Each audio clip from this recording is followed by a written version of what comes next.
आज फिर मयंक अपने बेचैन दिल को अपने आंसुओं से भिगोकर शांत कर रहा था। आज उसकी छोटी बहन नमिता की शादी थी। पूरा शहर शादी के जश्न में शामिल हुआ था, पर उन सब के बीच भी वह अकेला खड़ा था। मयंक बेटा, तुम यहाँ क्यों खड़े हो? देखो, मेहमान तुम्हें बुला रहे हैं। मयंक की माँ कामिनी उसे लेने आई। चलिए मम्मी, मयंक ने अपने आंसू साफ करते हुए कहा। अरे तू फिर रो रहा है? उसी को याद कर रहा है ना? कितनी बार कहा है तुझे भूल जाओ उसे, वह कभी नहीं आने वाली। मम्मी, सांसों को भला कोई भुला सकता है क्या? मैं जानवी को कभी नहीं भुला सकता। अरे तो कब तक उसकी याद में तड़पता रहेगा? अगर उसे आना होता तो पहले आ जाती। 5 साल हो गए तुझे ठुकरा कर चली गई, अब वह क्या लौटेगी? भूल जाओ उसे, एक नई जिंदगी की शुरुआत कर। मम्मी, अगर भूल सकता तो अब तक भूल जाता, पर मैं उसे नहीं भूल सकता। शायद मरने के बाद ही उसे भूल पाऊंगा। अरे तुझे समझाना ही व्यर्थ है। मेहमान जा रहे हैं, उन्हें विदा करते हैं। मयंक की माँ उसका हाथ पकड़कर अपने साथ ले जाने लगी। ये यहाँ और इस तरह। मयंक की माँ मेहमानों के बीच किसी को देखकर बहुत हैरान हो गई। मयंक, तुझे एक चीज दिखाना है। देख, तू जिसके इंतजार में अब तक कवारा बैठा है, वो कैसे अपनी जिंदगी के मजे ले रही है। कामिनी ने सामने मेहमानों की तरफ इशारा करते हुए मयंक से कहा। मयंक ने मेहमानों की तरफ देखा तो उसके होश उड़ गए। ये इस तरह। मयंक के पैरों तले से जमीन खिसक चुकी थी। मयंक को अपनी आंखों पर भरोसा नहीं हो रहा था कि जिसके इंतजार में अब तक जी रहा है, वह इस तरह सुहागन की तरह उसके सामने खड़ी मिलेगी। मयंक के सामने कोई और नहीं, जानवी खड़ी थी। मेहमानों के बीच उनसे बात कर रही थी, जिससे मयंक प्यार करता है। वह 5 साल पहले उसे छोड़कर चली गई थी, बिना कुछ बताए। आज 5 साल बाद जब उसने उसके मांग में सिंदूर, गले में मंगलसूत्र, जो देखने में पूरी तरह सुहागन दिख रही थी, इस रूप में देखकर उसका दिल टूट गया। मम्मी, ऐसा नहीं हो सकता। जानवी मुझे धोखा नहीं दे सकती। मयंक की आंखों से आंसू बह निकले। उसके सीने में जोरों से दर्द होने लगा। मयंक, क्या हुआ तुझे? मयंक, बोलना, क्या हुआ तुझे? मयंक की माँ उसे संभालते हुए जोर जोर से चिल्लाने लगी। वहां खड़े मेहमान भी उनकी तरफ भागकर आए, साथ में जानवी भी। मयंक, तुम यहाँ हो? मयंक, क्या हुआ तुम्हें? जानवी मयंक को इस हालत में देखकर रोते हुए उसके पास आई। मयंक उससे बहुत गुस्से और दर्द भरी नजरों से देख रहा था। अब क्यों आई हो मेरे पास? जानवी, मैंने सोचा नहीं था कि तुम मुझे इस तरह दगा दोगी। तुमने मेरी बेपनाह मोहब्बत का ये सिला दिया है मुझे। मयंक ने दर्द से तड़पते हुए जानवी से कहा। मयंक, ये तुम क्या कह रहे हो? तुम जैसा सोच रहे हो वैसा कुछ नहीं है। जानवी रोते हुए मयंक के पास उसे समझाने आने लगी। अरे दूर हट मेरे बेटे से, अब समझाने के लिए बचा क्या है? मेरे बेटे से प्यार का नाटक करके तू 5 साल पहले भाग गई थी, और आज आई है तो इस तरह सज धज कर किसी और के नाम का सिंदूर अपने माथे पर लगाकर। दूर हट जा मेरे बेटे से। मयंक की माँ ने गुस्से से जानवी को उससे दूर धकेल दिया। वहां खड़े लोग मयंक को उठाकर हॉस्पिटल ले जाने लगे। जानवी भी उनके पीछे उनके साथ जा रही थी। अरे तू कहाँ आ रही है हमारे साथ? धोखेबाज कहीं की, तेरी सूरत भी हम लोग नहीं देखना चाहते। मयंक की माँ ने एक बार फिर जानवी को पीछे धकेल दिया। मम्मी जी, प्लीज मेरी एक बात सुन लीजिए। आप लोग जैसा सोच रहे हैं वैसा कुछ नहीं है। मैंने मयंक को धोखा नहीं दिया। सारे मेहमान मयंक को लेकर हॉस्पिटल पहुंचे। वहां तुरंत उसका ट्रीटमेंट शुरू हुआ। मयंक की माँ कामिनी, पिता दिवाकर बहुत परेशान थे। वहीं खड़ी जानवी भी मयंक की हालत देखकर रो रही थी। जानू बेटा, जानवी के पापा माधव जी वहां पहुंचे। पापा मयंक, जानवी रोते हुए उनसे जाकर लिपट गई। बेटा तुम चिंता मत करो, सब कुछ ठीक हो जाएगा, माधव जी ने जानवी के सर पर हाथ फेरते हुए कहा। कामिनी उन दोनों को देखकर बहुत गुस्से में थी। वह उनकी तरफ बढ़ने जा रही थी कि ऑपरेशन थिएटर का दरवाजा खुला। डॉक्टर, मेरा बेटा ठीक तो है ना? कामिनी ने डॉक्टर के पास जाकर पूछा। हाँ, इस वक्त पेशेंट खतरे से बाहर है, पर अगली बार ध्यान रखिएगा, डॉक्टर ने कहा। डॉक्टर, मेरे बेटे को क्या हुआ था? उसके सीने में दर्द क्यों हो रहा था? दिवाकर ने उनके पास आकर पूछा। आपके बेटे को हार्ट अटैक आया था। शायद उनके दिल को बहुत गहरा चोट लगा है। कोई ऐसी बात जिसे वह बर्दाश्त ना कर सके हों। आइंदा से ध्यान रखिएगा, उनके सामने ऐसी बातें नहीं होनी चाहिए जो उनके दिल और दिमाग पर असर करें। थोड़ी देर में आप पेशेंट से मिल सकते हैं। डॉक्टर इतना कहकर वहां से चले गए। पापा मयंक ठीक है। जानवी खुशी से रोते हुए अपने पापा से लिपट गई। कुछ देर बाद मयंक को आईसीयू के रूम में शिफ्ट कर दिया गया। कामिनी और दिवाकर उसके बेड के पास ही बैठे थे। जानवी मयंक को देखने आईसीयू रूम में पहुंची। मयंक, आज 5 साल बाद भी तुम उसी तरह हो जिस तरह 5 साल पहले थे। तुम बिल्कुल नहीं बदले। वही प्यारा सा चेहरा, सोते वक्त चेहरे पर वही मासूमियत। जानवी आईसीयू रूम के दरवाजे पर खड़ी मयंक को निहार रही थी। मयंक को होश आया। वो धीरे धीरे अपनी आंखें खोलने लगा। मयंक, बेटा तुम ठीक हो? उसकी माँ ने उसके सर पर हाथ रखते हुए कहा। जानवी तुरंत मयंक के पैरों की तरफ आकर खड़ी हो गई। मयंक ने सामने देखा तो जानवी खड़ी थी। वह उसे देखता ही रह गया। आज सालों की जुदाई के बाद दोनों एक दूसरे के सामने थे। उसे देखकर मयंक का दिल कर रहा था कि जाकर उसे तुरंत गले लगा ले, पर उसके मंगलसूत्र और सिंदूर पर नजर डालते ही मयंक ने उससे नजरें फेर ली। मयंक, तुम ठीक हो? कहाँ थे अब तक? जानवी ने मयंक के पैर छूते हुए पूछा। जानवी के 2 बूंद आंसू मयंक के पैर पर जा गिरे। मयंक का दिल तड़प उठा उसे इस तरह रोते हुए देखकर। अरे हाथ मत लगा मेरे बेटे को, ये सब तेरी वजह से हुआ है। कामिनी ने जानवी को मयंक से दूर कर दिया। मम्मी जी प्लीज मुझे मयंक के पास रहने दीजिए, मुझे उससे बहुत सारी बातें करनी है। मम्मी जी? कौन मम्मी जी? खबरदार अपनी गंदी जुबान से मेरा नाम भी लिया तो, और मेरे बेटे का नाम भी अपनी जुबान से मत लेना। कामिनी ने जानवी को तमाचा मारते हुए कहा। जानवी संभल नहीं पाई और गिरने लगी। जानू संभल कर बेटा। जानवी के पापा ने उसे संभाला। कामिनी जी, ये क्या तरीका है बात करने का? आप मेरी बेटी से इस तरह कैसे बर्ताव कर सकती हैं? माधव जी ने गुस्से में कामिनी से कहा। मैं क्या गलत कर रही हूँ? जो आपकी बेटी ने किया वही तो कह रही हूँ। अगर अपनी कलंकिनी बेटी की भलाई चाहते हैं तो हमसे दूर रखिए इसे, वरना अभी तो सिर्फ चाटा मारा है और आगे क्या करूंगी पता नहीं। कामिनी ने बहुत गुस्से में कहा। मम्मी जी, क्या गलती है मेरी? आप मुझे इस तरह क्यों बेइज्जत कर रही हैं? जानवी ने उनके सामने रोते हुए कहा। तुझे मैंने कहा ना, मुझे मम्मी मत बोल। अब तक तू कहाँ रंगरेलियां मना रही थी? आज आई है मेरे बेटे को तकलीफ देने। तू उसे हमसे छीनना चाहती है। कामिनी ने जानवी को घृणा भरी नजरों से देखते हुए कहा। मम्मी जी प्लीज, आप ये क्या कह रही हैं? आप भी जानती हैं मैं इतने सालों तक कहाँ थी और किस हाल में थी। जानवी उनके पैरों में गिरकर रोने लगी। तू कहाँ थी, कैसे थी, मैं नहीं जानती, बस इतना जानती हूँ अब तू मेरे बेटे के काबिल नहीं। मैं तेरी परछाई भी उस पर पड़ने नहीं दूंगी। मम्मी जी प्लीज मुझे मयंक से बात करने दीजिए। आप लोग जैसा सोच रहे हैं वैसा कुछ नहीं है। मैंने किसी को धोखा नहीं दिया, धोखा तो मेरे साथ हुआ है। जानवी कामिनी के कदमों में गिरकर फूट फूट कर रोने लगी। तू ऐसे नहीं मानेगी, दूर हट जा हमारी नजरों से। कामिनी ने जानवी का हाथ पकड़ा और घसीटते हुए आईसीयू रूम से बाहर कर दिया। मयंक प्लीज मेरी एक बार बात तो सुन लो, मुझे मेरी बेगुनाही साबित करने का एक मौका तो दो। बाद में जो सजा देना है दे देना मुझे। जानवी मयंक की तरफ देखते हुए उससे एक मौका मांग रही थी अपनी बेगुनाही साबित करने के लिए। मम्मी कहने दो उसे क्या कहना चाहती है। मयंक ने बेड से उठने की कोशिश करते हुए कहा। अरे बेटा तू आराम कर, इस धोखेबाज की बात क्या सुनेगा।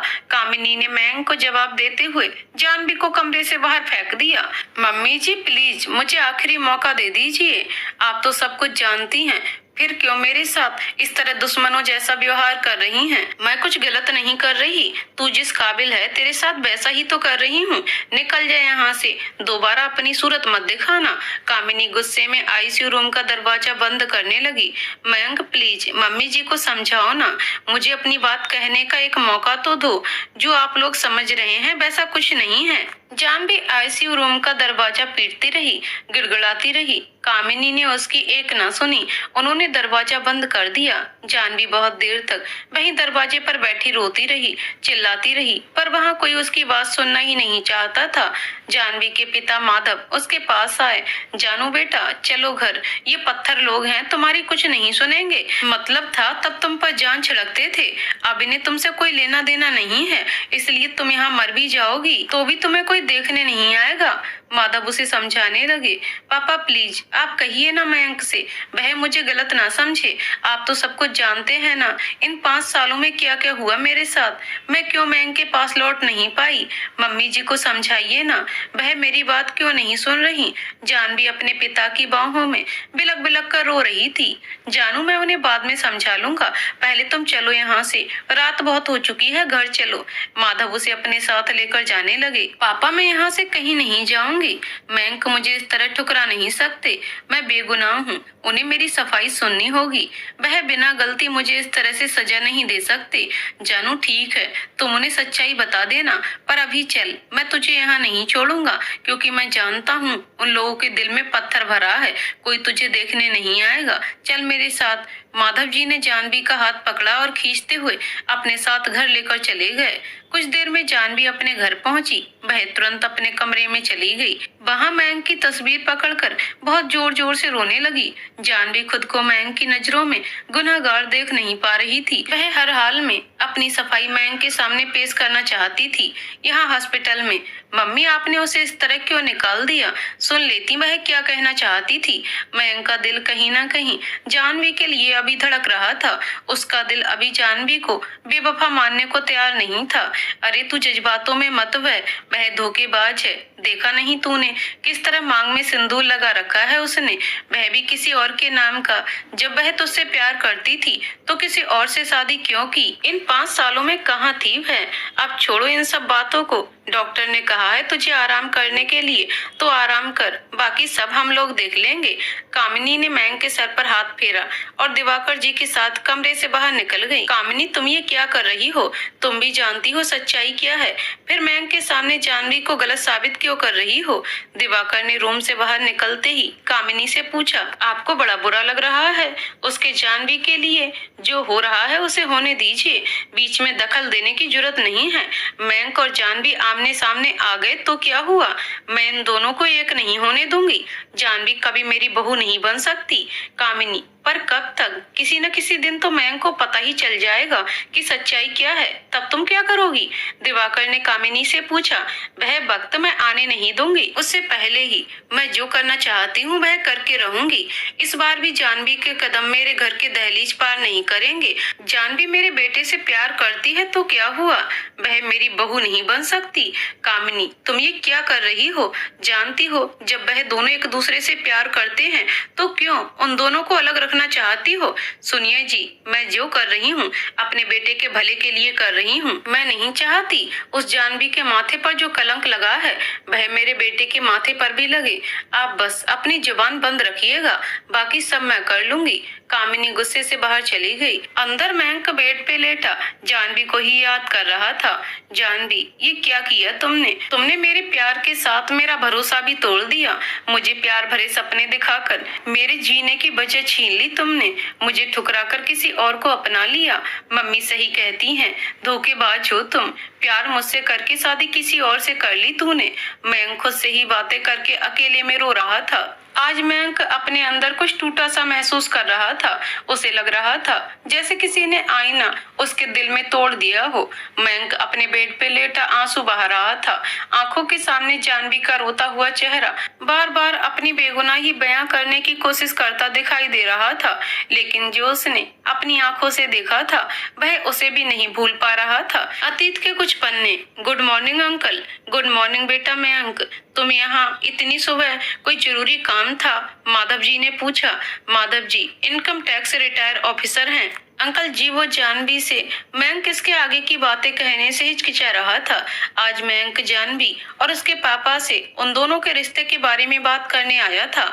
आज वह अपने दिल की बात जानवी को बताना चाहता था। मयंक कंप्यूटर इंजीनियर है, अट्रैक्टिव पर्सनालिटी, परफेक्ट बॉडी का मालिक।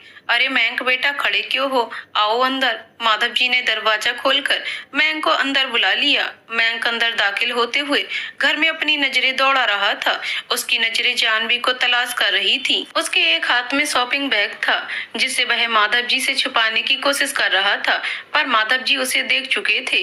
अरे बेटा क्या बात है, तुम इधर उधर क्या देख रहे हो? कुछ चाहिए तुम्हें? माधव जी को पता था वह किसे ढूंढ रहा है, पर वह जानबूझकर उसका मजा ले रहे थे। अंकल, वह कहाँ है? मयंक अब ज्यादा देर रुक नहीं सकता था।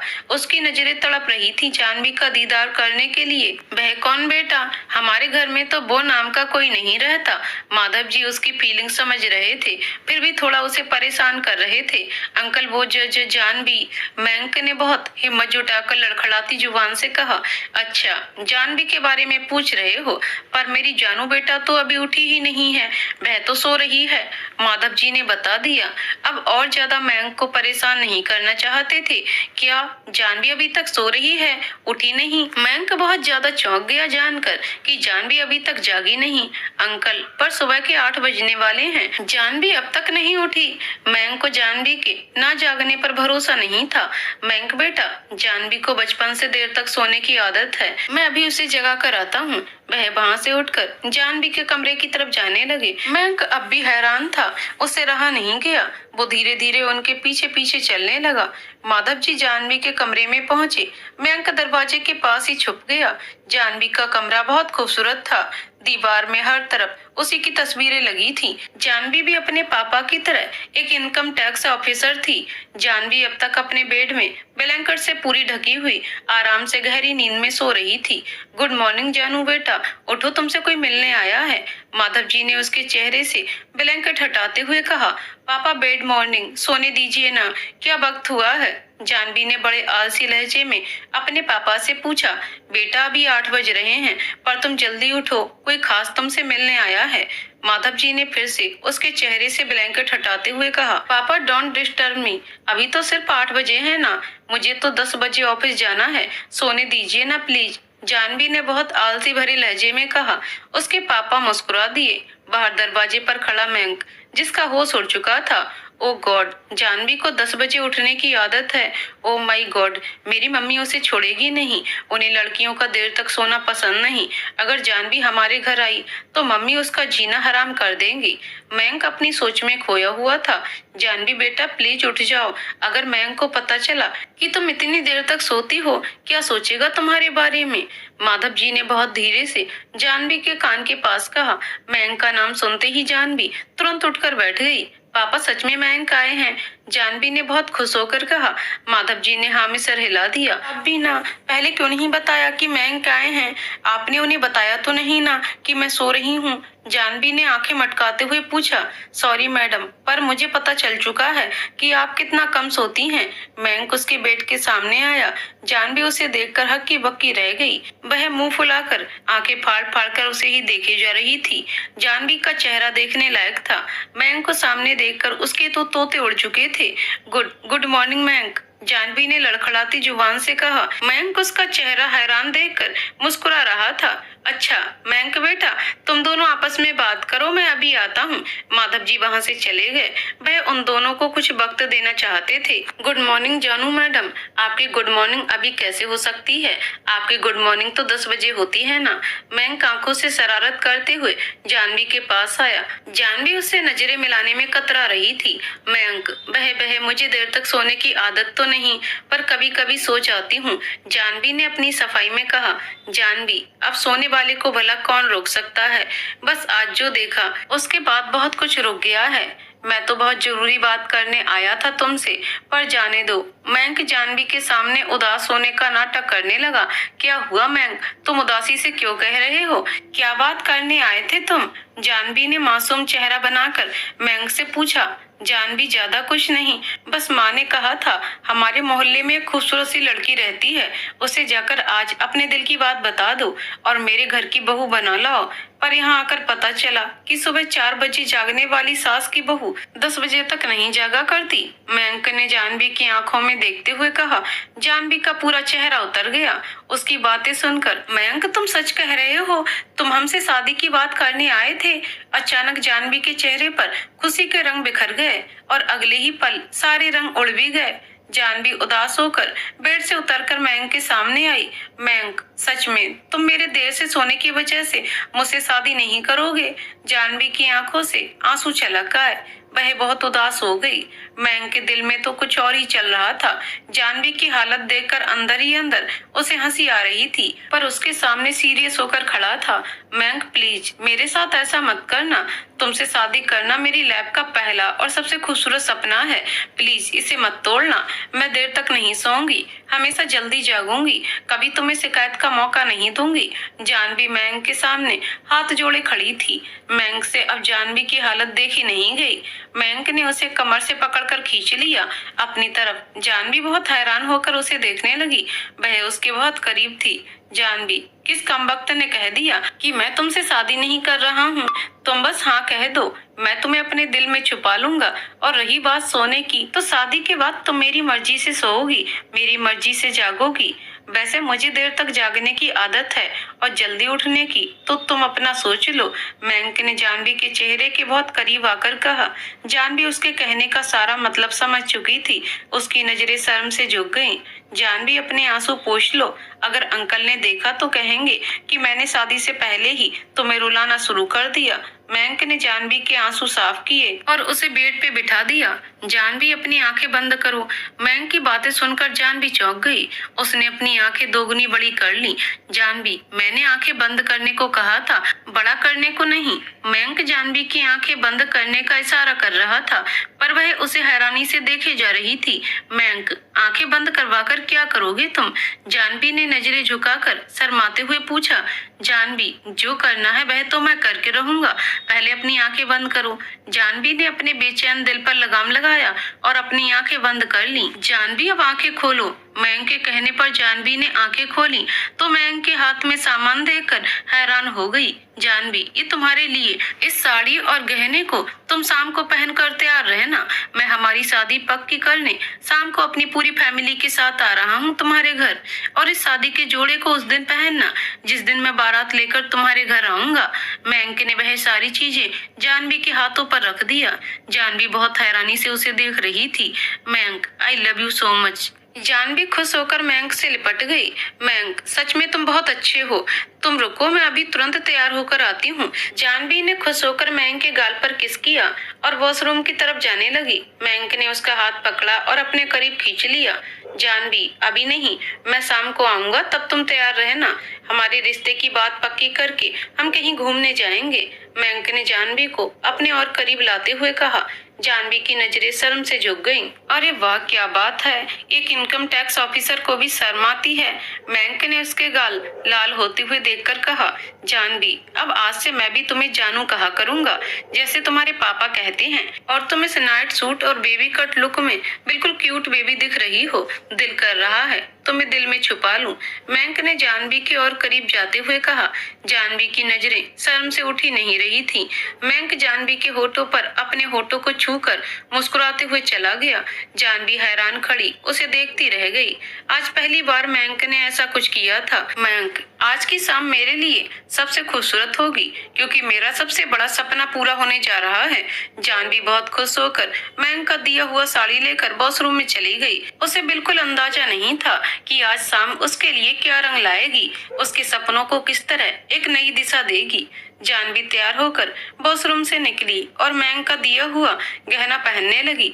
जानवी ने येलो रंग का बनारसी साड़ी पहनी थी, जिसमें गोल्ड कारीगरी की गई थी, साथ में मैचिंग का ब्लाउज। उसके कमर तक आने वाले लंबे खुले बाल, चेहरे के पास बेबी कट हेयर उसकी खूबसूरती पर चार चांद लगा रहे थे। जानू बेटा, माधव जी वहाँ दाखिल होते हुए उनकी नजर जानवी पर पड़ी तो उसे देखते ही रह गए।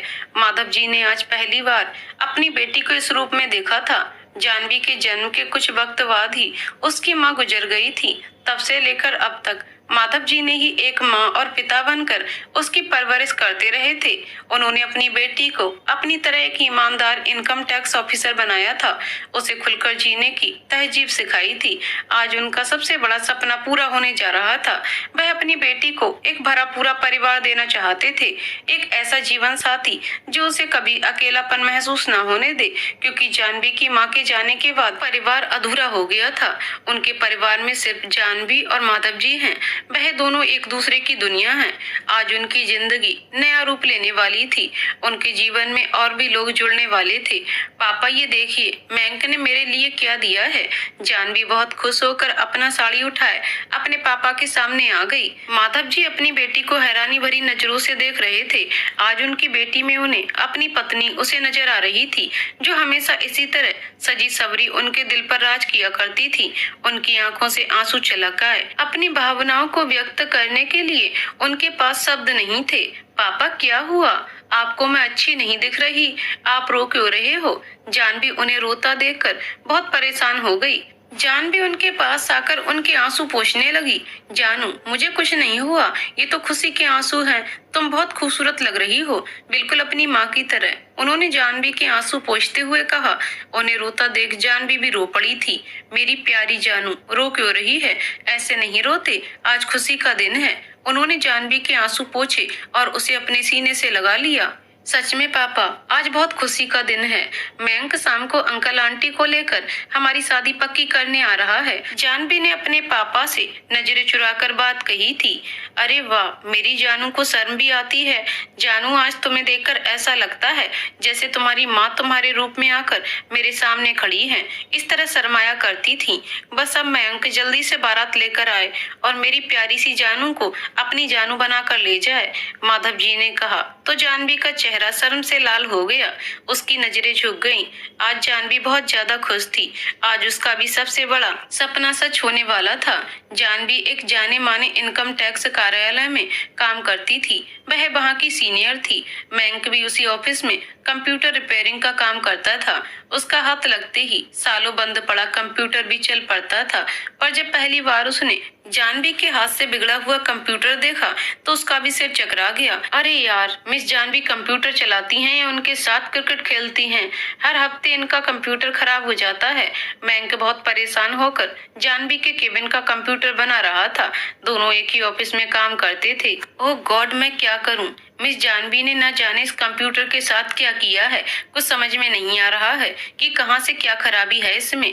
आज इस कंप्यूटर को ठीक करता हूँ, कल उनका दिमाग ठीक करूंगा। मयंक बहुत गुस्से में कुछ भी बड़बड़ाया जा रहा था। उसे अंदाजा नहीं था उसके केबिन में कोई और भी है जो उतनी ही गुस्सा होकर उसकी बातें सुन रही है। हेलो मिस्टर, आप मेरा दिमाग ठीक करेंगे?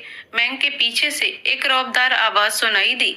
मयंक ने सामने मुड़कर देखा तो जानवी बहुत गुस्से से उसके सामने खड़ी थी। एक ही ऑफिस में काम करने के बावजूद आज दोनों पहली बार मिल रहे थे।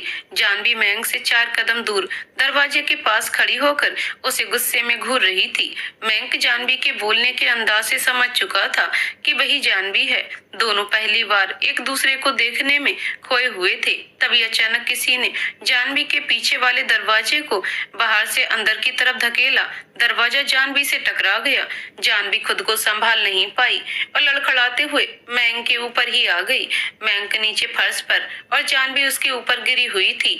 दोनों एक दूसरे को बहुत करीब से देख रहे थे, ऐसे जैसे दोनों एक दूसरे को बरसों से जानते हों। यहाँ से इनके झगड़े वाली खट्टी मीठी दोस्ती शुरू हुई और धीरे धीरे जानवी को जब पता चला कि मयंक का परिवार बहुत छोटा सा है पर वह लोग एक दूसरे के साथ बहुत खुश रहते हैं। उसके माता पिता बहन उससे बहुत प्यार करते हैं। इतना जानने के बाद जानवी मयंक से अपनी दोस्ती बढ़ाने लगी। धीरे धीरे उनकी दोस्ती प्यार में बदल गई। जानवी किसी न किसी बहाने मयंक के घर जाया करती थी। मयंक की माँ और उसके पिता धीरे धीरे उसे पसंद करने लगे थे। जानवी ने अपने मिलनसार व्यक्तित्व से सबके दिल में अपने लिए जगह बना ली थी। मयंक और उसकी माँ के बीच प्यार देखकर जानवी को उनमें अपनी माँ नजर आती थी।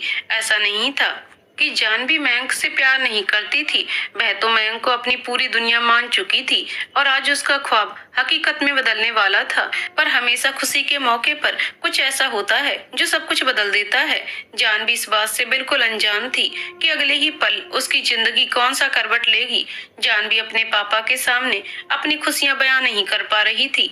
तभी दरवाजे पर किसी की दस्तक हुई। पापा, लगता है मयंक आ गए। आ गए? इतनी जल्दी कैसे? उन्होंने तो कहा था शाम को आएंगे। शायद मुझे सरप्राइज देना चाहते हैं। जानवी अपनी दुनिया में खोई खुशी से पागल हुई जा रही थी। जानू बेटा, तुम यहीं रुको, मैं दरवाजा खोल कर आता हूँ। माधव जी जाने लगे। नहीं पापा, मैं देखती हूँ ना। जानवी उन्हें रोककर खुद दरवाजे की तरफ बढ़ गई। मयंक का दिया हुआ पायल उसके पैरों में छनक कर उसके दिल का हाल बयां कर रहे थे। जानवी ने खुश होकर दरवाजा खोला तो सामने देखकर उसके होश उड़ गए। उसकी सारी खुशी ठंडी हो गई। मयंक जानवी से मिलने के लिए बेकरार था।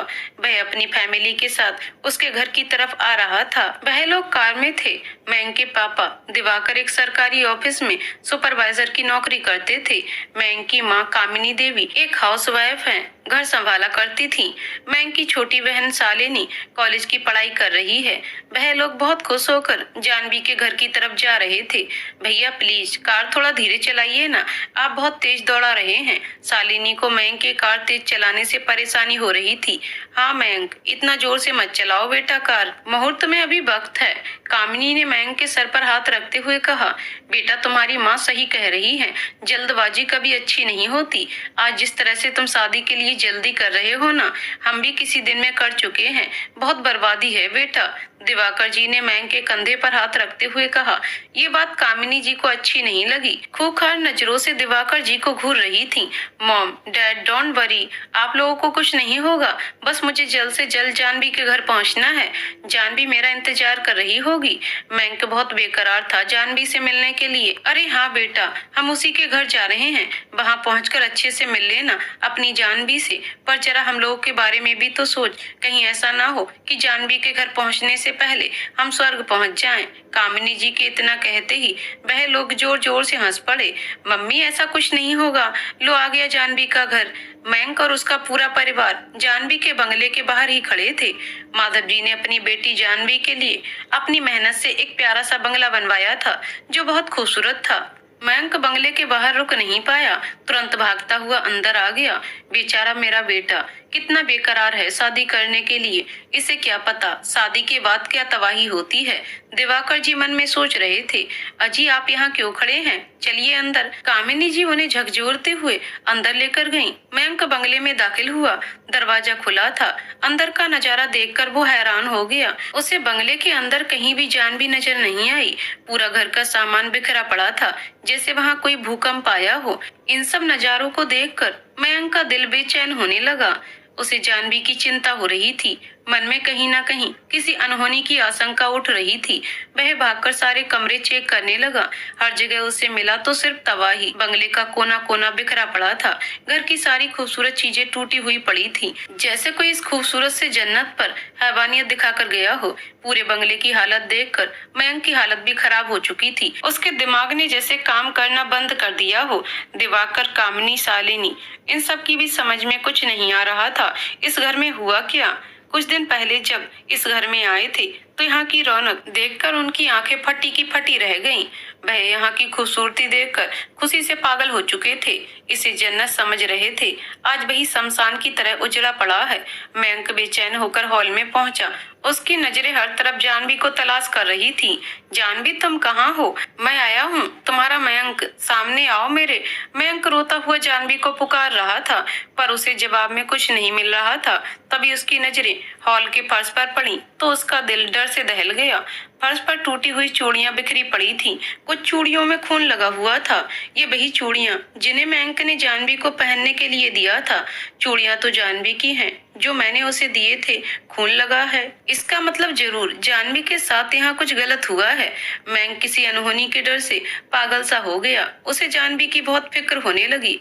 मयंक का पूरा परिवार भी सदमे में था। उनके कुछ समझ में नहीं आ रहा था। मयंक खुद को संभालते हुए अपनी आंखों से आंसू साफ करते हुए खड़ा हुआ। मैं यहाँ रो नहीं सकता, जानवी को मेरी जरूरत है। मैं अपनी जानवी को कुछ नहीं होने दूंगा। मयंक वहाँ से उठकर बाहर जाने लगा। अरे मयंक रुक तो, तू कहाँ जा रहा है? कामिनी जी ने उसे आवाज लगाई। मैं अपनी जानवी को ढूंढने के लिए पुलिस स्टेशन जा रहा हूँ, उनकी तलाश करने। मयंक इतना कहकर वहाँ से निकल गया। अरे रुक तो, हम भी आ रहे हैं तेरे साथ। मयंक के माता पिता भी उसके पीछे भागे। थोड़ी देर में वह पुलिस स्टेशन पहुंचा जानवी की गुमशुदगी की रिपोर्ट लिखवाने। मयंक इंस्पेक्टर के सामने बैठा जानवी की गुमशुदगी की रिपोर्ट लिखवाने। मयंक ने जैसे ही बताया कि वह इनकम टैक्स ऑफिसर जानवी की तलाश कर रहा है तो वहां खड़े सारे ऑफिसर्स के चेहरे के रंग उड़ गए। वह सब हैरान होकर एक दूसरे को देखने लगे। सॉरी मिस्टर मयंक, इस वक्त हम उनकी गुमशुदगी की रिपोर्ट नहीं लिख सकते क्योंकि अभी 24 घंटे पूरे नहीं हुए। हो सकता है वह किसी के घर गई हो या फिर अपनी मर्जी से किसी के साथ चली गई हो। इंस्पेक्टर के इस तरह कहने से मयंक का खून खौल उठा। उसका जी कर रहा था कि इंस्पेक्टर को खींचकर एक तमाचा मारे, पर उसने खुद के गुस्से पर कंट्रोल कर लिया। वहां के सारे ऑफिसर्स कोई ना कोई बहाना करके वहां से खिसक गए। मयंक बहुत बेचैन होकर 24 घंटे पूरे होने का इंतजार कर रहा था, साथ में जानवी की तलाश भी। 24 घंटे पूरे होने के बाद वह पुलिस स्टेशन फिर से गया। इस बार उसने फिर से रिपोर्ट लिखवाना चाहा तो पुलिस वालों ने कोई दिलचस्पी नहीं दिखाई, जैसे वह इसे टालना चाहते थे। देखिए मिस्टर, हमने जानवी के मिसिंग होने का रिपोर्ट लिख लिया है। उन्हें ढूंढने में कुछ वक्त लगेगा। हो सके तो आप हमें डिस्टर्ब ना करें, इंस्पेक्टर ने शालीनता से कहा। तो मयंक का खून खौल उठा। आप कैसी बातें कर रहे हैं? मेरी जानवी को गायब हुए 24 घंटे से ज्यादा वक्त हो चुका है। आपके इतने सारे पुलिस फोर्स होते हुए आप लोग उन्हें क्यों नहीं ढूंढ पा रहे? प्लीज उन्हें जल्दी ढूंढिए। मयंक अपना गुस्सा कंट्रोल करते हुए इंस्पेक्टर से निवेदन कर रहा था। ओके मयंक, हम उन्हें ढूंढ रहे हैं। मयंक किसी तरह खुद को समझाकर घर वापस लौट गया, पर उसने हार नहीं मानी। वह हर मुमकिन कोशिश करता रहा जानवी का पता लगाने के लिए, पर उसकी हर कोशिश बेकार हो जाती रही। जानवी की तलाश में मयंक खुद को भूल चुका था। उसे हर वक्त जानवी की फिक्र सता रही थी। आज जानवी को गुम हुए 1 महीना हो चुका था। मयंक फिर पुलिस स्टेशन पहुंचा। अरे मयंक सर, आप फिर आ गए। हमने कहा था ना, हम उनकी तलाश कर रहे हैं, वक्त लगेगा। इंस्पेक्टर ने बहुत गैर जिम्मेदार होकर जवाब दिया। सर, आप कैसे तलाश कर रहे हैं? पूरे 1 महीना हो चुका है जानवी को गुम हुए और आप अब तक उसकी कोई खबर नहीं ले पाए। एक चोरी हुई बाइक 1 हफ्ते में आपको मिल जाती है और यहाँ तो जीता जागता इंसान गायब हो चुका है, वह भी पूरे 1 महीने से। क्या कर रहे हैं आप लोग? मयंक ने बहुत गुस्से से सामने वाले टेबल पर हाथ मारते हुए कहा। देखिए मिस्टर, अपनी हद में रहिए। ये पुलिस स्टेशन है, आपका घर नहीं, जहाँ आप अपना गुस्सा दिखाएं। इंस्पेक्टर गुस्से में उठकर खड़ा हो गया। आपने पूरे 1 महीने से हमारी नाक में दम कर रखा है। हमने कहा ना, उन्हें ढूंढने में वक्त लगेगा। ऐसा भी तो हो सकता है कि वह जानबूझकर गायब हो गई हो। शायद आप उन्हें पसंद नहीं थे, इसीलिए जिस दिन आप शादी की बात करने उनके घर आए, वह उसी दिन अपने किसी दोस्त के साथ आपको चूना लगाकर भाग गई। इंस्पेक्टर की इस बात पर मयंक का गुस्सा 7वें आसमान पर चढ़ गया। उसकी आंखों में खून उतर आया। उसका गोरा सा चेहरा गुस्से में लाल हो चुका था। मयंक ने इंस्पेक्टर और उसके बीच में रखा एक टेबल उठाकर फेंक दिया और इंस्पेक्टर को एक जोरदार तमाचा मारा। इंस्पेक्टर मयंक का थप्पड़ बर्दाश्त न कर सका। सामने फाइल वाली अलमारी में उसे तोड़ते हुए घुस गया। वहाँ खड़े सारे कांस्टेबल मयंक के पास भाग कर आए। उन्होंने मयंक को पकड़ लिया। तेरी इतनी हिम्मत, तूने एक सीनियर इंस्पेक्टर पर हाथ उठाया। इंस्पेक्टर गुस्से में आग बबूला होकर मयंक के पास पहुंचा। मयंक की आंखों में उसके लिए बेइंतहा नफरत थी। 8 कांस्टेबल ने मयंक को पकड़ रखा था, वह फिर भी उसे संभाल नहीं पा रहे थे। अगर अगली बार तुमने अपनी जुबान जानवी के खिलाफ खोला तो मैं तुम्हें जिंदा नहीं छोड़ूंगा। जानवी मेरी जिंदगी है और उसके खिलाफ मैं एक लफ्ज भी नहीं सुन सकता। मयंक बहुत गुस्से में शेर की तरह दहाड़ते हुए उस इंस्पेक्टर को धमकी दे रहा था। कांस्टेबल, खड़े क्यों हो? मारो इसे, बहुत जोश है साले में। इंस्पेक्टर का ऑर्डर पाकर सारे कांस्टेबल मयंक के ऊपर टूट पड़े। मयंक भी कहाँ हार मानने वाला था। गर्म खून, वह भी कांस्टेबल के हर बार का जवाब देने लगा। आज उसका इश्क जुनून बनकर उसे ताकत दे रहा था। मयंक कांस्टेबल और इंस्पेक्टर के सामने हार मानने को तैयार नहीं था। वह उनकी हर बार का जवाब दे रहा था। मयंक का इश्क भरा जुनून के सामने उनकी सख्त लाठी भी काम नहीं आ रही थी। वह अपनी बेरहमी की लाठी मयंक पर बरसा रहे थे, जिनका कोई भी असर मयंक के ऊपर नहीं हो रहा था। आखिर में हार मानकर उन्होंने मयंक को सलाखों के पीछे भेज दिया। एक इंस्पेक्टर के ऊपर हाथ उठाने और उसे जान से मारने की धमकी देने की वजह से मयंक को 1 महीना पुलिस कस्टडी में रहना पड़ा। दिवाकर ने एड़ी चोटी का जोर लगाकर अपने बेटे की जमानत करवाई, उसे घर लेकर गए।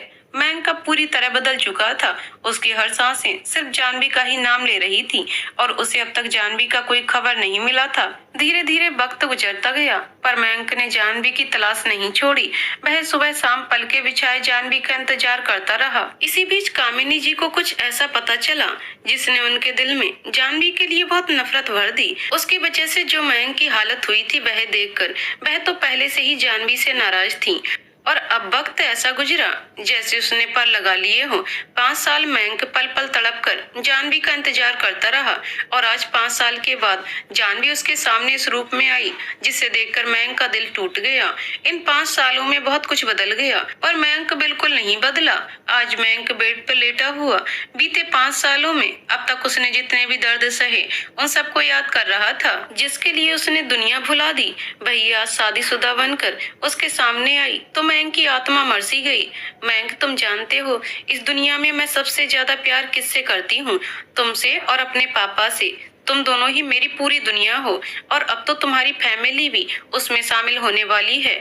मैं वादा करती हूँ कभी तुम्हारा दिल नहीं तोड़ूंगी। ऐसा कोई काम नहीं करूंगी जिससे तुम्हें तकलीफ हो। जानवी की कही गई बातें मयंक के कानों में गूंज रही थी। मुझे तुम पर खुद से भी ज्यादा भरोसा था पर तुमने मेरा भरोसा ही नहीं अपनी सारी कस्में वादे भी तोड़ दिए। आज से मैं तुम पर कभी भरोसा नहीं करूंगा। मयंक ने गुस्से से आंखें बंद कर ली। कुछ ही देर में उसे नींद आ गई। जानवी अपने कमरे में लेटी मयंक को ही याद कर रही थी। मैं जानती हूँ मुझे इस तरह देखकर तुम मुझसे बहुत नाराज हो, तुम्हें बहुत दुख पहुँचा है पर क्या करूँ, मैं मजबूर हूँ। तुम नहीं जानते इन 5 सालों में वक्त ने मुझे क्या क्या दिन दिखाए हैं। हाँ, मैं बेवफा हूँ भी और नहीं भी। आज जिस रूप में मैं तुम्हारे सामने हूँ तुम मुझे कभी माफ नहीं करोगे पर तुम्हें कैसे बताऊं इस जालिम दुनिया ने मेरी ख्वाहिशों का गला किस तरह से घोटा है। मुझ पर कितने कलंक लगाए हैं।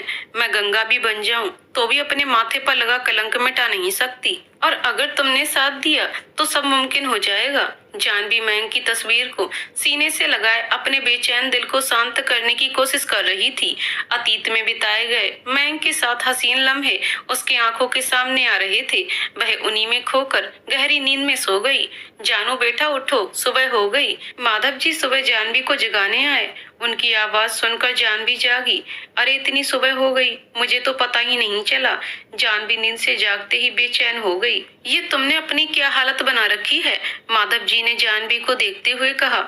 जानवी की हालत बहुत खराब थी। उसकी साड़ी पूरी तरह से अस्त व्यस्त थी, बाल पूरी तरह बिखरे हुए थे। दुनिया से अपना गम छुपाने के लिए लगाया गया मेकअप अब उसे बदसूरत बना चुका था। क्या करूं पापा, अब यही मेरा रूप है और यही मेरी सच्चाई। मैं अपने ऊपर अब चाहे कोई भी रंग चढ़ा लूं, मेरे सर पर लगा दाग नहीं मिटेगा। जानवी ने अपने पापा की तरफ देखकर कहा। उसकी आंखों से आंसू छलक आए। ऐसे दुखी नहीं हुआ करते। मैं जानता हूँ मेरी जानू बेगुनाह है, वह कभी कुछ गलत नहीं कर सकती। माधव जी ने जानवी के सर पर हाथ रखकर कहा। क्या मयंक को भी अभी मुझ पर भरोसा होगा? जानवी ने बहुत ही जिज्ञासा से उनकी नजरों में देखकर कहा। माधव जी ने अपनी नजरें झुका ली। इस सवाल का उनके पास कोई जवाब नहीं था। पापा, मुझे जल्दी करना होगा। मुझे मयंक को भी सच्चाई बतानी है। वह आज भी मुझसे उतना ही प्यार करता है। वह मुझे माफ जरूर करेगा। जानवी की आंखों में कई उम्मीदों ने डेरा डाल लिया था। तुम वहाँ नहीं जाओगी, तुम जानती हो वह तुम्हें कुछ भी बताने नहीं देंगी। माधव जी निराश होकर बेड पर बैठ गए। कैसे नहीं बताने देंगी? आखिर वह उनकी माँ है। वह अपने बेटे को दुखी कैसे देख सकती हैं? जानवी ने उनका हाथ पकड़कर कहा। मैं जानता हूँ तुम्हारा दिल आज भी उतना ही मासूम है पर तुम नहीं जानती इस दुनिया में रहने वाले कुछ लोग ऐसे नहीं हैं। हर किसी का दिल तुम्हारी तरह नहीं है। कामिनी अब तुम्हें कभी नहीं अपनाएगी। वह तुम्हें अपनी सच्चाई मयंक को बिल्कुल बताने नहीं देगी। अगर बताना होता तो बहुत पहले वह तुम्हारा साथ देती, तुम्हें अपने घर से धक्का मारकर ना निकालती। इतना कहते हुए माधव जी की आंखों में आंसू आ गए। तुम कैसे भूल सकती हो कि अब तक कामिनी ने तुम्हारे साथ क्या किया? तुम्हें मयंक की जिंदगी से निकालने के लिए उन्होंने तुमसे कितने झूठ बोले। माधव जी की आंखों में कामिनी के लिए गुस्सा और नफरत भरा था। भूल जाइए उन सब बातों को। वह मयंक की माँ है। उन्होंने जो भी किया अपने बेटे के भले के लिए किया। तुम्हारे साथ हुआ उसका क्या? उन्होंने सिर्फ अपने बेटे के बारे में सोचा, क्यों तुम्हारे बारे में नहीं सोचा? माधव जी एक बार फिर भड़क गए। ये वक्त इन सब बातों का नहीं है। मैं जा रही हूँ मयंक से मिलने। मैं पूरी कोशिश करूंगी उसे समझाने की। मैं अपनी बेगुनाही साबित करके रहूंगी, चाहे वह मुझे अपनाए या ना अपनाए। जानवी ने अपने पिता के गले लगकर कहा, जब तुमने फैसला कर लिया है तो मैं तुम्हें नहीं रोकूंगा, पर कामनी से संभल कर रहना, वह तुम्हें कभी कामयाब नहीं होने देगी।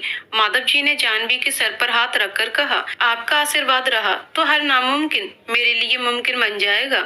बस आप मेरे साथ रहिए। जानवी मुस्कुराकर उनसे लिपट गई। मेरी जानू के आगे किसी की भी नहीं चली है जो मेरी चलेगी, माधव जी ने मुस्कुराते हुए कहा और उसे आशीर्वाद दिया। जानवी उनके पैर छूकर मयंक से मिलने हॉस्पिटल के लिए निकल गई। जानवी जल्दी से हॉस्पिटल पहुंची। वहां अब तक मयंक की फैमिली में से कोई नहीं पहुंचा था। मयंक अपने बेड पर लेटे आराम से सो रहा था। जानवी उसके पास गई। मैं तुम्हें जितना देखूं दिल नहीं भरता, सिर्फ तुम्हारे लिए ही तो ठोकर सहकर आज भी जिंदा हूँ। कुछ लोगों ने तो बहुत कोशिश की मुझे तुमसे दूर करने की, पर जिंदा हूँ तो तुम्हारे लिए। वह उसे देखकर मुस्कुरा रही थी। जानवी मयंक को बहुत करीब से देखने लगी। उसने मयंक के सर पर हाथ रखा तो मयंक एक झटके में जाग गया। उसने आंखें खोली। मयंक जानवी को अपने सामने देखकर उठकर बैठने लगा। जानवी उठने में उसकी मदद कर रही थी। मत छूना मुझे, अब तुम ये हक खो चुकी हो। मयंक ने उसका हाथ झटकते हुए कहा, प्लीज तुम तो इस तरह मुझे नफरत मत दिखाओ। दुनिया भर की नफरत तो सह रही हूँ, अगर तुम भी नफरत करोगे तो मौत के अलावा मेरे लिए कोई दूसरा रास्ता नहीं होगा। उसकी बेरुखी देखकर जानवी की आंखों में आंसू आ गए। मयंक को दुख हो रहा था। उसकी आंखों में आंसू देखकर जैसे वो आंसू उसी के दिल पर गिर रहे हों। चली जाओ यहाँ से, अब ये आंसू भी मुझ पर कोई असर नहीं करेंगे। मयंक ने अपना चेहरा दूसरी तरफ कर लिया। प्लीज मेरी बात सुनो। तुम्हें क्या लगता है मैं तुम्हें धोखा दे सकती हूँ? क्या मेरे दिल में तुम्हारी जगह कोई और ले सकता है? जानवी ने मयंक का चेहरा अपने हाथों के बीच थाम कर कहा, तुम्हारी बातों और आंखों पर कैसे भरोसा करूं? भरोसा करके ही तो 5 साल इंतजार करता रहा और अब ये भरोसा तुम तोड़ चुकी हो। मयंक ने उसके हाथ खुद से दूर कर दिए। तुम नहीं जानते कि जिंदगी और लोग हमारे साथ क्या खेल खेल रहे हैं। हाँ, 5 साल तुम मेरा इंतजार कर रहे थे और साथ में मैं भी तुम्हारा इंतजार कर रही थी। मैं भी बेकरार थी तुमसे मिलने के लिए, हर वक्त तुम्हें देखने के लिए तड़प रही थी, पर कोई है जो हमें मिलने देना नहीं चाहता, हमें दूर रखता है। जानवी ने एक बार फिर मयंक की आंखों में देखकर कहा, कौन है वह जो हमें दूर रख रहा है? अगर तुम्हें मेरी इतनी ही याद आ रही थी तो तुम मुझसे दूर क्यों थी? मेरे पास क्यों नहीं आई? मुझे क्यों इतने सालों तक तड़पा कर रखा? मयंक ने उसका हाथ पकड़कर पूछा, सुनो मैं बताती हूँ क्या हुआ था। हमारा दुश्मन कोई और नहीं, हमारे करीबी रहने वाला है। तुम नहीं जानते इन 5 सालों में मेरे साथ क्या क्या हुआ और वह सब करने वाला है। जानवी इसके आगे कुछ कह पाती उससे पहले ही एक दस्तक ने उसे खामोश कर दिया। क्यूरी, तू फिर से आ गई मेरे बेटे को मुझसे छीनने। कामिनी बहुत गुस्से में उसके पास आई। जानवी उन्हें अपने सामने देखकर बहुत ज्यादा डर गई थी। वह आगे बहुत कुछ कहना चाहती थी, पर शब्द उसके गले तक ही अटक कर रह गए थे। क्यूरी, तेरी इतनी हिम्मत बढ़ गई, तू मेरे पीठ पीछे मेरे बेटे तक पहुंच गई। तू सच्चाई बताएगी उसे और मैं बताने दूंगी क्या? कामिनी ने जानवी का हाथ पकड़कर बहुत जोर से अपनी तरफ खींचा और गुस्से में उसके कान में कहा। उन्होंने जानवी का हाथ बहुत कसकर पकड़ा हुआ था। उसे बहुत दर्द हो रहा था। सिवाय सहने के वह और कुछ कर नहीं पाई। छोड़ दीजिए मुझे, ये सब कब तक आप हमारे साथ करेंगी? हम दोनों को अलग रखकर क्या मिल जाएगा आपको? जानवी ने उनके सामने हाथ जोड़कर विनती करते हुए कहा, तू 7 जन्म भी ले लेना, फिर भी मेरे बेटे की कभी नहीं हो सकती। ना मैं कभी अपने बेटे को तेरे साथ रहने दूंगी। मैं 7 जन्मों का तो नहीं जानती, लेकिन मयंक इस जन्म के लिए सिर्फ मेरा है। मैं हर हाल में उसे पाकर रहूंगी।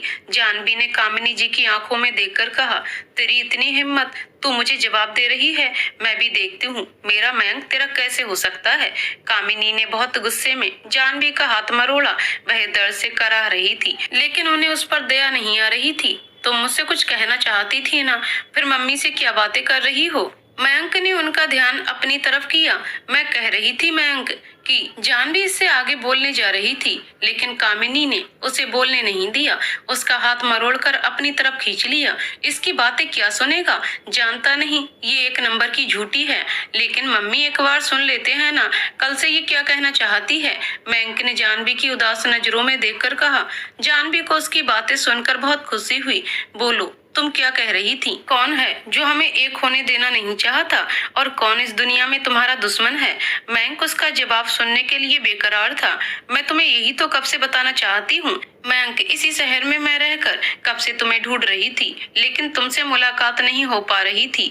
जानवी कामिनी से अपना हाथ छुड़ाकर मैंक के पास आकर खड़ी हो गई। अब बोल भी दो, क्या बोलना चाहती हो? मैंक ने उसकी आंखों में देखकर कहा तो कामिनी के चेहरे का रंग बदलने लगा। मैं तुम्हें ये बताना चाहती हूँ मैंक कि आज से 5 साल पहले मैं कहाँ थी, उस दिन मैं तुमसे क्यों नहीं मिल पाई और मेरी शादी किससे हुई? जानवी के मुंह से शादी की बात सुनकर मैंक का चेहरा उदास सा हो गया। अरे क्यों उसे अपनी बातों में गोल गोल घुमा रही है? सच क्यों नहीं कहती कि मेरे बेटे को धोखा देकर तूने किसी और से शादी कर ली, अब उसने तेरा साथ छोड़ दिया तो आई है मेरे बेटे के पास। कामिनी उन दोनों के बीच आ गई। नहीं नहीं, ऐसा कुछ नहीं है, मेरी शादी तो उसी से हुई है जिससे मैं प्यार करती थी। ये मंगलसूत्र और ये सिंदूर तो उसी का है जिसने। जानवी आगे कुछ कह पाती इससे पहले वहाँ किसी की दस्तक हुई जिससे मयंक का ध्यान उससे भटक गया। भाई आप कैसे हैं? मयंक की छोटी बहन शालिनी उससे मिलने आई थी। तू यहाँ क्यों आई? तेरी तो आज विदाई थी ना? मयंक उसे हॉस्पिटल में देखकर हैरान हुआ। मैं बिना अपने भाई से मिले कैसे विदा हो जाती? आपके बिना कुछ भी अच्छा नहीं लगता। शालिनी नादान सा चेहरा बनाते हुए मयंक के पास आकर उससे लिपट गई। वह सब तो ठीक है, पर अब मेरी बहन ससुराल जाएगी। तू मेरी चिंता छोड़ और अपने उस परिवार की चिंता कर। मयंक ने उसके सर पर हाथ फेरा। पहले तो मैं अपने भैया की फिक्र करूंगी, बाद में किसी और की। शालिनी ने उसका चेहरा अपने हाथों में लेकर कहा, तुम अब यहाँ भी आ गई मेरे भैया को परेशान करने? शालिनी ने जानवी को देखकर कहा, अच्छा हुआ तुम यहाँ आ गई, यहाँ कोई मेरी बातें नहीं सुन रहा। अब तुम ही इन्हें समझाओ ना कि एक बार मेरी बातें शांति से सुन लें। जानवी बहुत खुश होकर उसके पास आई और उससे लिपट गई। तुम्हारी बातें सुन कौन रहा है यहाँ पर? दूर रहो मुझसे। शालिनी ने झटक कर जानवी को खुद से दूर कर दिया। प्लीज तुम तो ऐसा मत करो शालिनी, तुम तो मेरी बहुत अच्छी फ्रेंड थी ना, प्लीज मेरी बात सुन लो। जानवी ने बहुत उम्मीद से उसका हाथ पकड़कर कहा, कौन सी फ्रेंड? कैसी फ्रेंड? तुमसे कोई रिश्ता नहीं है मेरा। जिस तरह तुम मेरे भाई का दिल तोड़ कर गई, अब दुश्मन हो मेरे लिए। और प्लीज मुझसे कोई उम्मीद मत रखना, क्योंकि मेरे भाई का दिल तोड़ने वाले को मैं कभी माफ नहीं करती। शालिनी उससे मुंह फेर कर खड़ी हो गई। प्लीज शालिनी तुम ऐसा मत करो, मेरी आखिरी उम्मीद तुमसे है। अब मैं थक गई हूँ अकेले लड़ते लड़ते, तुम तो मेरा साथ दो। जानवी शालिनी के पास आई। मुझे तुमसे कोई बात नहीं करनी, और तुम जैसी धोखेबाज के साथ भला कौन खड़ा रहेगा? जितना तकलीफ तुमने मेरे भाई को दिया, अगर तुम आखिरी सांसें भी गिन रही होगी तो भी मैं तुम्हारा साथ नहीं दूंगी। शालिनी ने उसे खुद से दूर किया। अरे तुम कब तक बातें करोगी? चलो ना, मुझे ऑफिस के लिए देर हो रहा है, तुम्हें भी घर छोड़ देता हूँ। वहाँ पर किसी की दस्तक हुई। सबकी नजर उसी पर आ टिकी। तू? अच्छा तो तू है वह दुश्मन? अपने ही दोस्त की जिंदगी बर्बाद करते हुए तुझे शर्म नहीं आई?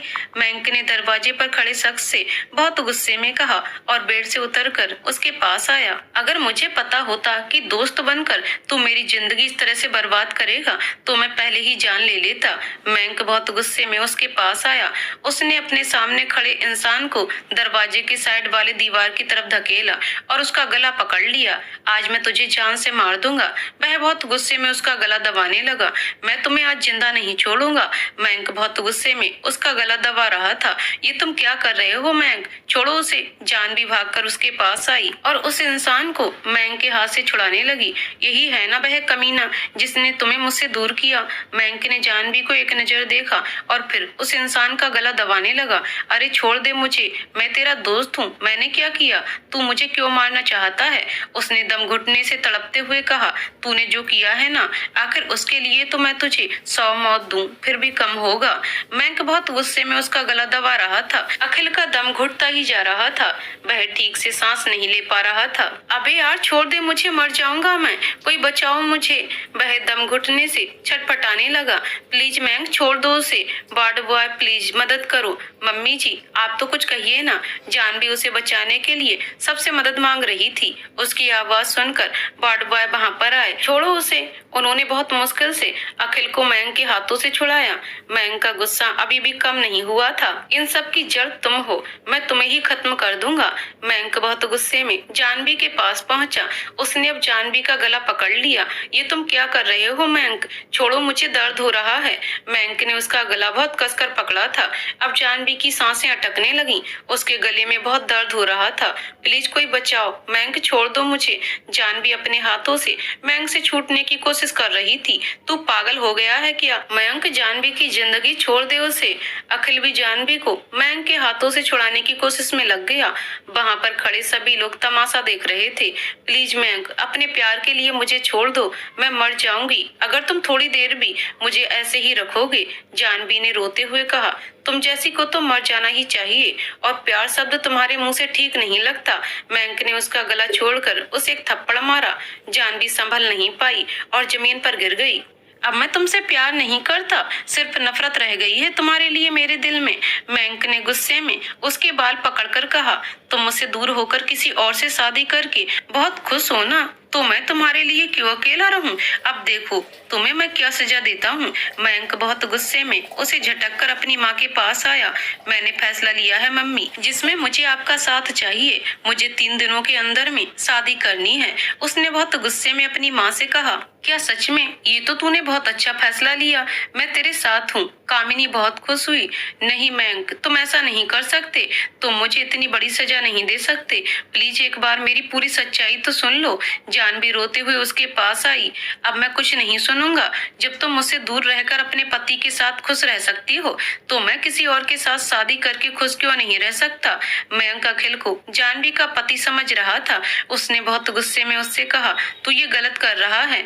मयंक, एक बार जानवी की बातें सुन ले, अगर नहीं सुनेगा तो बाद में बहुत पछताएगा। अखिल ने आगे आकर कहा, तुझे उसकी फिक्र तो होगी ही ना। तुम दोनों ने शादी जो कर ली, बहुत अच्छा धोखा दिया तुम दोनों ने मुझे।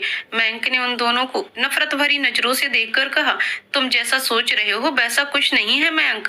प्लीज तुम ये शादी मत करो, मुझे इतनी बड़ी सजा मत दो। तुम्हारे बिना मर जाऊंगी। जानवी उसके पैर पकड़कर रोने लगी। अब कुछ नहीं हो सकता, मैं शादी करूंगा, तुम्हारी आंखों के सामने करूंगा। तुम कुछ नहीं कर पाओगी। तब तुम्हें पता चलेगा कि अपने प्यार को किसी और के साथ देखकर दिल में क्या गुजरता है। मयंक ने झटके से अपने पैर पीछे खींच लिए। जानवी वहीं गिरी रह गई। प्लीज मयंक, ये सब मत करो।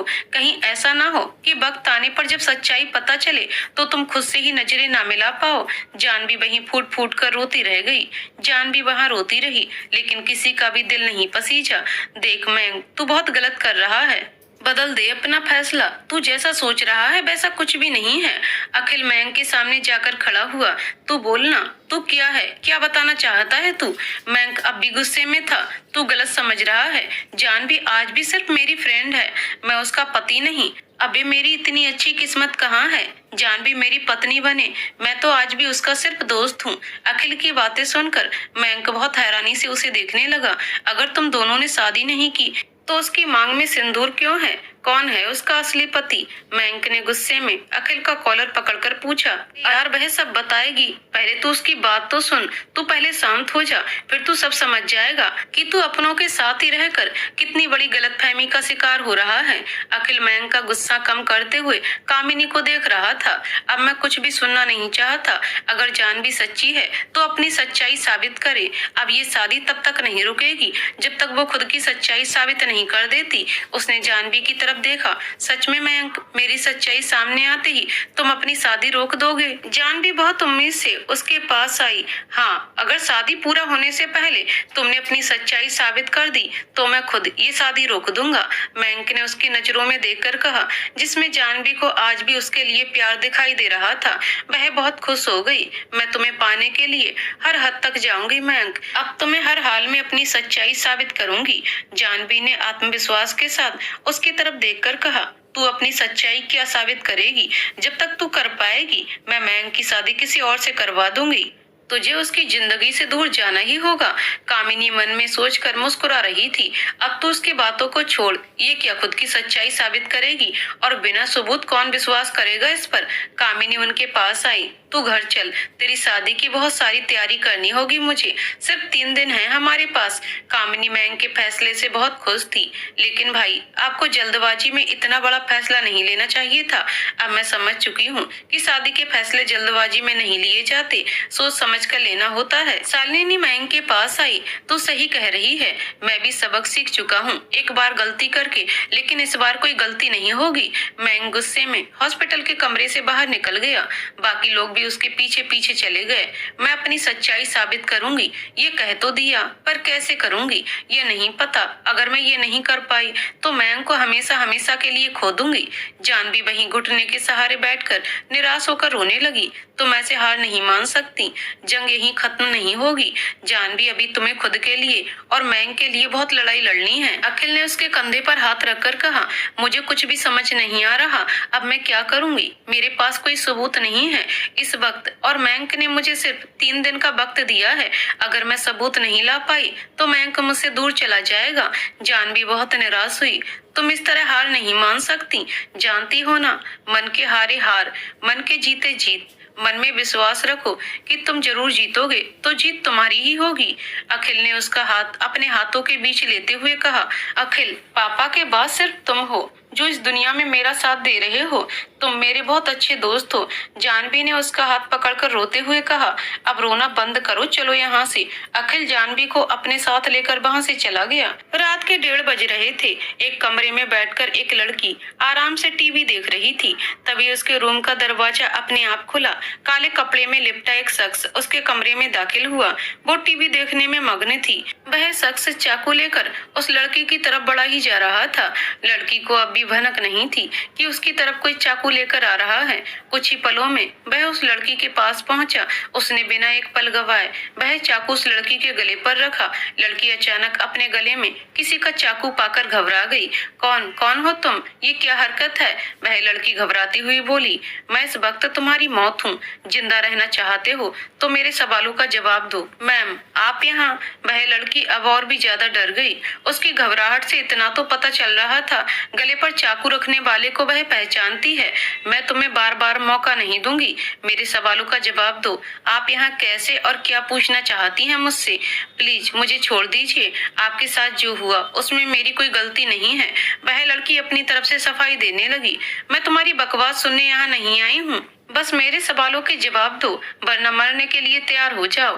धमकी देने वाली की आवाज में उसके लिए बहुत नफरत थी। नहीं नहीं जानवी मैम, आप मुझे इस तरह नहीं मार सकती। अगर तुम जानती हो मैं कौन हूँ तो तुम ये भी जानती होगी कि तुमसे मैं कितनी नफरत करती हूँ। अब आगे कोई सवाल और जवाब नहीं, क्योंकि तुम शायद जिंदा रहना नहीं चाहती। जानवी बहुत गुस्से में थी। उसने उसके गले में हल्की सी खरोच लगाकर कहा, नहीं नहीं मैम, आप ऐसा नहीं कर सकती, प्लीज मुझे छोड़ दीजिए। आप पूछिए, आपको क्या पूछना है, मैं जवाब दूंगी। उस लड़की को जानवी के रूप में अपनी मौत दिखाई दे रही थी। बोलो, मेरे लॉकर को किसने खोला था? एंटी करप्शन रेड में जब्त किए गए 52 करोड़ में से 20 करोड़ किसने गायब किए? जानवी का ये सवाल सुनकर वह लड़की हद से ज्यादा डर गई, जैसे उसके शरीर से सारा खून किसी ने खींच लिया हो।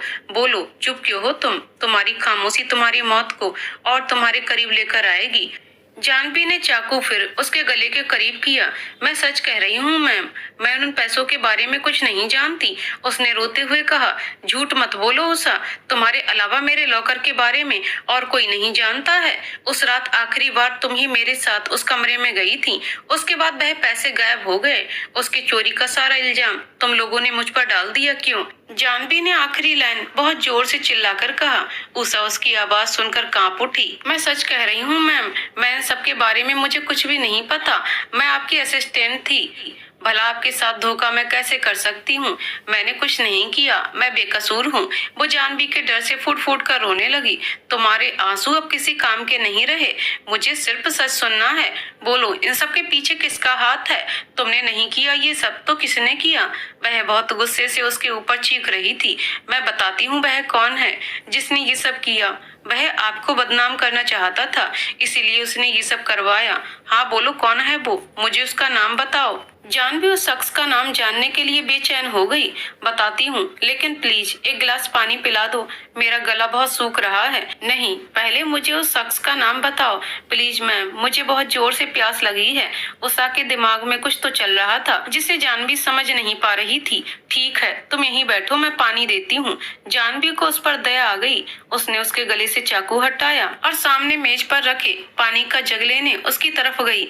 उसके पीछे उषा तुरंत सोफे से उठी। उसने टीवी के सामने रखे बांस को उठाया और उसे लेकर जानवी के पीछे पहुंच गई। जानवी को अंदाजा भी नहीं था कि उसके पीछे उषा क्या कर रही है। जानवी जैसे ही पानी का जग लेकर मुड़ी, उषा ने वह बांस उसके सर पर मार दिया। जानवी का सर अब घूमने लगा था।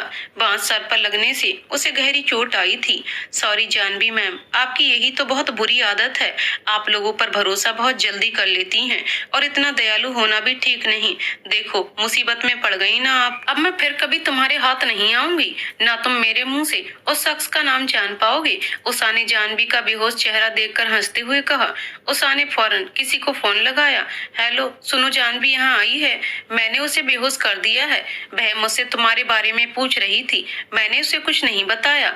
अब उसका क्या करना है तुम समझो, मैं तो यहाँ से जा रही हूँ। उसने एक सांस में कॉल रिसीव करने वाले से कहा। ओके, तुम वहाँ से निकल जाओ, उसे ठिकाने में लगा दूंगा। फोन की दूसरी तरफ से किसी ने कहा। ओके, मैं चलती हूँ। उसने कॉल कट किया और होटल के कमरे से अपना सारा सामान समेट लिया। वो जानवी के पास आई। उसने जानवी को एक बार गौर से देखा और मुस्कुराते हुए कमरे से बाहर निकल गई। मैं तुम्हें जाने नहीं दूंगी। आज अगर तुम मेरे हाथ से निकल गई तो मैं अपने ऊपर लगे इल्जाम कभी साफ नहीं कर पाऊंगी। जानवी होश में आ चुकी थी। उसने उन लोगों की सारी बातें सुन ली। अगर मैं हार गई तो मैं हमेशा के लिए मुझसे दूर चला जाएगा। मुझे उषा से सच उगलवाना ही होगा। जानवी किसी तरह खुद को संभालते हुए उठी। वो टेबल को पकड़कर खड़ी हुई। उसका सर अभी भी घूम रहा था। सर के कोने से खून भी बह रहा था। उसने जग उठाया और उसका पानी अपने सर पर डाल दिया। अब जानवी बिना एक पल गवाए कमरे से बाहर निकली। बाहर उसने देखा उषा होटल की लिफ्ट से होते हुए नीचे जा रही थी। जानवी सीढ़ियों की तरफ भागी। वह सीढ़ियों से दौड़ते हुए नीचे उतरने लगी। उधर उषा भी लिफ्ट से नीचे ही जा रही थी। जानवी भी उसे पकड़ने के लिए बहुत तेज सीढ़ियों से दौड़ रही थी। थोड़ी ही देर में जानवी नीचे पहुंची, लेकिन तब तक उषा लिफ्ट से निकलकर होटल के बाहर निकली। जानवी भी वहीं नहीं रुकी, वह भी होटल के बाहर आई। उषा उस वक्त रोड पर खड़ी ऑटो रोक रही थी। जानवी होटल के गेट से बाहर आई। उषा प्लीज मुझे उस शख्स का नाम बता भी दो, मैं किसी को नहीं बताऊंगी। जानवी ने उसे आवाज लगाई। उसकी आवाज सुनकर उषा ने उसकी तरफ मुड़कर देखा और वह और भी ज्यादा डर गई। अब उसे समझ नहीं आ रहा था कि जानवी से खुद को कैसे बचाए। वह रोड पर खड़ी परेशान होकर जानवी को देख रही थी। तभी अचानक एक कार उसे टक्कर मारकर चली गई। वह संभल ही नहीं पाई। उषा, जानवी चिल्लाती हुई उसके पास पहुंची। तब तक बहुत देर हो चुकी थी। उषा खून से लथपथ अपनी आखिरी सांसें गिन रही थी। प्लीज उषा, अब तो बता दो कौन है वह। जानवी ने उसे अपनी गोद में ले लिया। उषा को टक्कर मारकर जाने वाला कार कुछ दूर जाकर रुक गया। उस कार की खिड़की से किसी ने झांक कर उनकी तरफ देखा और मुस्कुराने लगा। सॉरी उषा, तुम अब मेरे लिए खतरा बन चुकी थी, लेकिन देखो मैंने तुम्हें रास्ते से हटाकर जानवी को दूसरी मुसीबत में फंसा दिया।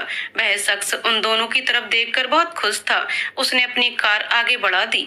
जानवी की नजर जब तक उस कार पर गई, कार काफी दूर जा चुकी थी। सॉरी मैम, मुझे नहीं पता था वह मेरे साथ ऐसा धोखा करेगा। ये मेरे अपने कर्मों का फल है। उषा ने दर्द से तड़पते हुए कहा। नहीं उषा, तुम्हें कुछ नहीं होगा, मैं अभी तुम्हें हॉस्पिटल लेकर जाऊंगी। ऑटो। जानवी बहुत परेशान होकर रोड के दोनों तरफ ऑटो देखने लगी। अब कुछ नहीं हो सकता मैम, जब तक आपको कोई ऑटो मिलेगी मेरी सांसें रुक जाएंगी, लेकिन मरने से पहले मैं आपकी मदद करना चाहती हूँ। हाँ, आपकी जिंदगी खराब करने में मेरा भी हाथ था, मैंने उन लोगों का साथ दिया था। उषा ने दर्द से कराहते हुए कहा। बोलो उषा, कौन है वह?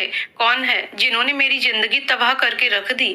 बोलो कौन है वह? जानवी ने रोते हुए पूछा। मैम, वह जो लोग हैं जिन्होंने ये सब किया वह लोग बहुत बुरे हैं, अपने फायदे के लिए कुछ भी कर सकते हैं। उसमें से एक शख्स को आप बहुत अच्छे से जानती हैं, वह है आपकी सबसे बड़ी दुश्मन कामिनी। और वह अगले शख्स का नाम लेने से पहले ही उसने दम तोड़ दिया। नहीं उषा, कौन है वह शख्स, कौन है वह? उषा बोलो। जानवी रोते हुए उससे अगले शख्स का नाम जानना चाहती थी, लेकिन वह तो अब खामोश हो चुकी थी, हमेशा हमेशा के लिए। जानवी ने रोते हुए उसकी आंखें बंद की। तभी उसके चेहरे पर कैमरे की फ्लैश लाइट चमकी। उसने मुड़कर देखा तो सामने खड़ा कोई शख्स उसकी तस्वीरें ले रहा था। उसने सामने खड़े शख्स को बड़े गौर से देखा तो हैरान रह गई। तो आप हो इन सब के पीछे? क्यों किया आपने ऐसा? इस बेचारी को क्यों मारा? मुझे मार दिया होता। आगे की कहानी अगले वीडियो में। तो दोस्तों, आपको कहानी कैसी लगी कमेंट करके जरूर बताइएगा। कहानी पसंद आई हो तो वीडियो को लाइक शेयर करें और चैनल को सब्सक्राइब करें। कहानी को पूरा सुनने के लिए बहुत बहुत